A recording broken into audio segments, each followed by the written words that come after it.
بسم اللہ الرحمن الرحیم. معزز سامعین السلام علیکم. اللہ تعالیٰ نے معاشرتی زندگی گزارنے کے اصول و ضوابط دیے ہیں اور معاشرے کی بنیاد کوئی میاں بیوی میں اگر تعلقات استوار ہے اور دونوں نے نبی کریم صلی اللہ علیہ وسلم کی مبارک سنتوں کے مطابق اجتماعی زندگی گزارنے کا اہتمام کیا تو ایک نیک صالح کنبہ وجود میں آئے گا. اور یہ بات بھی ذہن نشین فرما لیں کہ اس دنیا میں آنے کا مقصد صرف اور صرف اللہ تعالیٰ کی عبادت ہے، اور عبادت صحیح معنی میں تب ہی ہو پائے گی جب آدمی پرسکون زندگی گزار رہا ہوگا.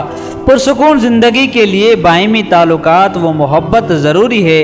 چنانچہ اللہ تعالیٰ ارشاد فرماتا ہے، اللہ وہ ذات ہے جس نے تمہارے لیے تمہارے ہی جنس سے بیویاں پیدا کی تاکہ تم سکون حاصل کرو. اور سکون جب ہوگا جب نبی کریم صلی اللہ علیہ وسلم کے بتائے ہوئے آداب پر زندگی کو اپنایا جائے.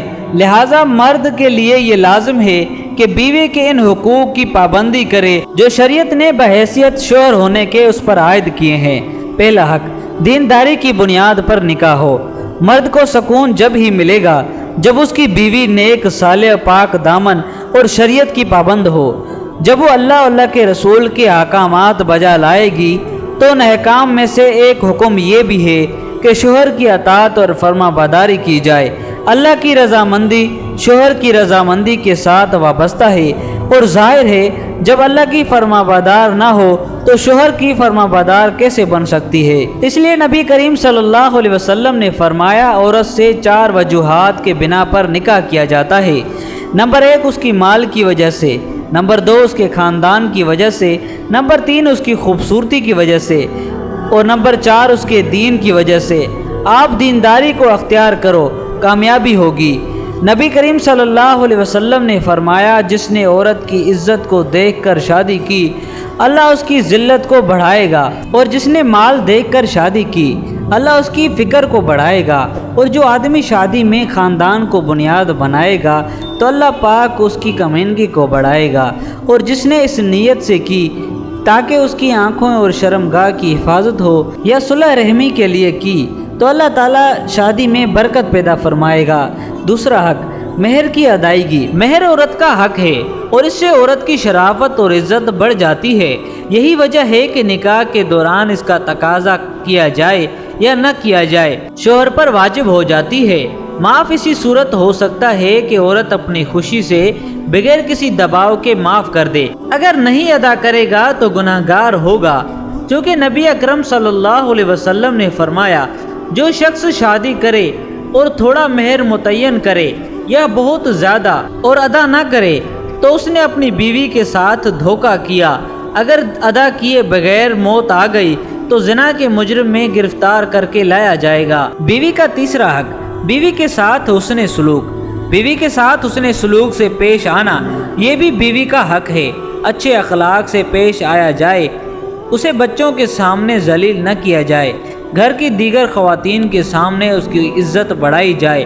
نبی اکرم صلی اللہ علیہ وسلم کا ارشاد ہے کہ تم میں سے مکمل ایمان والے وہ لوگ ہیں جن کے اخلاق بہترین ہو، اور تم میں سب سے بہتر وہ لوگ ہیں جو اپنی بیویوں کے ساتھ اچھے ہیں.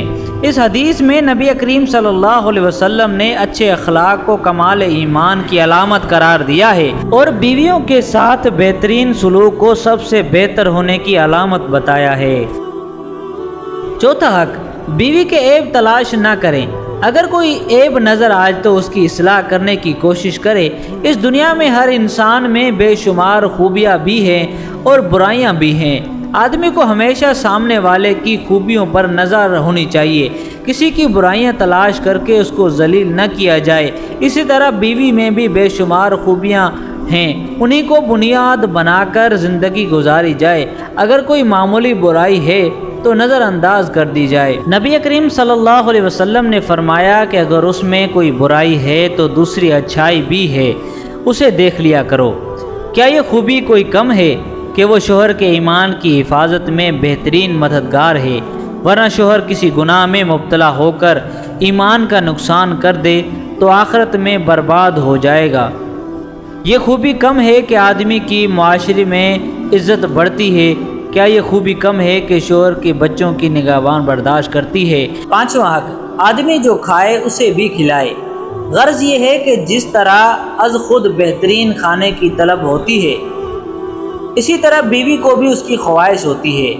یہ غلط ہے کہ از خود باہر جا کر دوستوں میں بیٹھ کر اچھا کھا پی لیا لیکن بیوی کی خیر و خبر نہ لی، یہ انسانی شرافت کے خلاف ہے۔ 7واں حق، گھر سے نہ نکالے، بغیر کسی جرم کے گھر سے نہ نکالا جائے۔ چھوٹی چھوٹی بات پر گھر سے نکل جا، دفع ہو جا، اس قسم کے الفاظ سے اجتناب کیا جائے، اور نہ ہی طلاق کی دھمکی دی جائے، اور نہ ہی بغیر کسی شدید مجبوری کے طلاق دی جائے۔ 8واں حق، والدین سے ملاقات سے نہ روکا جائے۔ شوہر کے اپنے سسرال والوں سے اگر کسی وجہ سے تعلقات درست نہیں تو اسے ان کے والدین سے ملاقات سے نہ روکا جائے، یہ اس کا حق ہے۔ 9واں حق، بیوی کے والدین اور رشتہ داروں سے سلوک کرنا۔ بیوی کے والدین اور رشتہ داروں سے سلوک کرنا بھی آپس میں محبت بڑھانے کا ذریعہ ہے، لیکن اس وجہ سے اپنے والدین کے حقوق میں کوئی کمی کوتاہی نہ ہو۔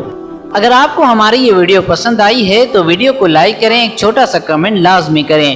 اگر چینل پر نئے ہیں تو چینل کو سبسکرائب کریں اور بیل آئیکن کو دبانا مت بھولیں تاکہ ہر آنے والی نئی انفارمیشن ویڈیو آپ تک پہنچتی رہے۔ اپنے بھائی عبدالرزاق کو اجازت دیجیے اور اپنا خیال رکھیے۔ اللہ حافظ۔